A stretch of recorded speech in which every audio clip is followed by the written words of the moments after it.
O mês está chegando ao fim, mas não é tarde para lembrar que a campanha Novembro Azul é dedicada às ações de prevenção ao câncer de próstata. O jornalista Roberto Fernandes conversou com o médico urologista sobre a saúde do homem. O mês de novembro é um mês dedicado à saúde do homem. A preocupação com a próstata tem sido relevante nesse mês, além de outros problemas, como também no nosso estado, o câncer de pênis. Mas olha, o câncer de próstata tem chamado muita atenção, muitas entrevistas, muitas informações, mas não é o câncer de próstata a doença mais comum, e sim a hiperplasia benigna. E para conversar com a gente sobre essa questão, convidamos o Dr. Marcelo Carvalho, médico urologista. Dr. Marcelo, muito obrigado por ter aceito o nosso convite. De fato, a hiperplasia é a doença mais comum da próstata? Eu que agradeço o convite, né? Verdade. A próstata ela tem principalmente três doenças. Uma é o câncer de próstata, que é a segunda mais comum. Uma é a hiperplasia prostática, que é o aumento da próstata, que vai fazer com que o paciente tenha dificuldade de urinar, que é a mais comum. E o menos comum, que é a terceira problema da próstata, é a prostatite, que é uma inflamação. Bom, no caso da hiperplasia, que é esse aumento, ela não cresce já naturalmente com a idade? Cresce. Tem alguns pacientes, elas vão crescer mais e outros elas vão crescer menos. Mas à medida que o homem vem envelhecendo, a próstata vai crescendo junto sim.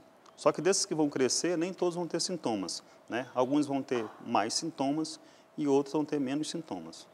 Bom, mas quando ela cresce a ponto de ser a hiperplasia, é um crescimento natural ou algo provocou?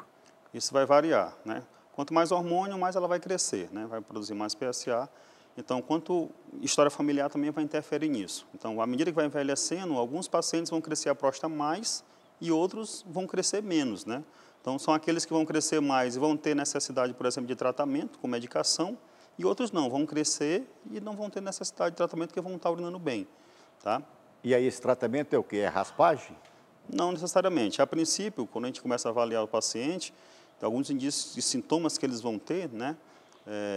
Como urinar muito à noite, ter dificuldade de começar a urinar, a urina vai cortando os jatos, né? Ele tem que sair correndo para o banheiro logo, quando dá vontade. Então, nesse caso, a gente começa primeiro com o tratamento clínico, né? Medicamentoso, para tentar melhorar esse fluxo de urinar e tentar murchar um pouco essa próstata para ver se melhora.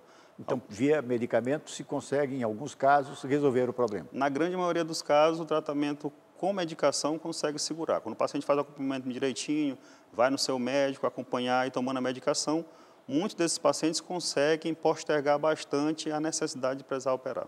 Agora, esse tamanho desse crescimento da próstata, ele é verificado pelo exame do toque ou o PSA basta? Na verdade, é um conjunto, né? Mas o mais importante é o ultrassom. O ultrassom que vai ver o tamanho da próstata. Normalmente, a próstata do homem é entre 20 e 30 gramas, né? Mas a gente vê que no consultório o paciente vai começando a acompanhar a partir dos 40, 50 anos, essa próstata às vezes vai aumentando, né, com o passar do tempo. Então, não quer dizer que o tamanho da próstata em si seja o responsável ou pelo tratamento ou se o paciente vai precisar operar. O mais importante são os sintomas de dificuldade de urinar e não o tamanho da próstata. Uma das grandes preocupações do homem com relação ao problema da próstata, quando é o câncer, quando ela é retirada por inteiro, é o problema da impotência. No caso da hiperplasia, pode ocasionar também problema de impotência? Pode, mas é menos de 1%, né? Na grande maioria das vezes vai continuar normal.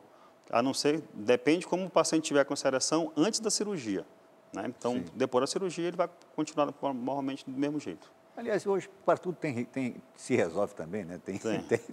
Tem né? remédio, tem injeção, tem umas canetas, tem até a prótese, né? Hoje, só não faz se não quiser. Bom, só para a gente concluir, doutor Marcelo, ainda o senhor vê resistência dos homens em procurar o médico para os exames de próstata? Melhorou bastante nos últimos anos. Eu acho que essas campanhas de divulgação, como Novembro Azul, vem ajudando bastante a gente nessa divulgação, né? Então, o que eu vejo hoje é que bem menos pacientes, eles chegam no consultório dizendo que não quer fazer o exame. A maioria das vezes, eles já procuram dizendo, não, eu quero fazer o exame. Eu não quero só fazer o exame do sangue.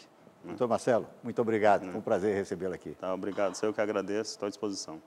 Muito bem, então você não pode deixar de fazer o exame, né? É fundamental e quanto mais cedo, melhor.